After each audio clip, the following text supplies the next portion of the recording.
போடணும். கல்யாணம் ஆகணும், அடுத்த ஆண்டு ஒரு நல்ல கணவரா எனக்கு வரணும்மா, இந்த ஆண்டுக்குள்ள எங்களுக்கு திருமணம் நடக்கணும், ஒரு நல்ல மனைவியா வரணும் அப்படின்னு பிரார்த்தனை பண்ணிக்கோங்க. பசங்களுக்கு இப்ப இந்த நலுங்கோட நம்ம முடிச்சிருவோம். பெண்களா இருந்தா அவங்களுக்கு வளையல் போடணும். பொண்ணுங்க கல்யாணம் ஆகணும்னாலும் போடணும், குழந்தை வேணும்னாலும் போடணும். கல்யாணம் ஆகணும்னு வேண்டிக்கிட்டு கண்ணாடி வளையல் போட்டா நமக்கு கல்யாண வளையல் போடுற யோகமும், குழந்தை வேணும்னு வேண்டிக்கிட்டு நாம இந்த வளையல் போட்டா வளகாப்பு நடத்தக்கூடிய யோகமும் நமக்கு கிடைக்கும். அதனால அவள் தராமலா போயிட போறா? கண்டிப்பா தருவா. அதனால நம்பிக்கையோட இத நீங்க செய்துட்டு, வாய்ப்பு இருக்குன்னா சிலருக்கு வழக்கம் இருக்கு. ஒரு தேங்காய், 2 வாழைப்பழம், வெத்தல பாக்கு, ரூ. 1 நாணயம் வச்சு மடி நிரப்புறது அப்படின்னு ஒரு வழக்கம் இருக்கு. அது பெண்களுக்கு நீங்க நிரப்புங்க. நிரப்புன பிறகு அத அப்படியே எடுத்துட்டு பூஜை ரூமுக்கு போங்க.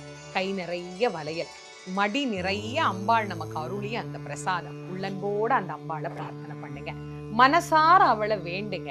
கண்ணீர் விட்டு அவள்கிட்ட மன்றாடுங்க. அம்மா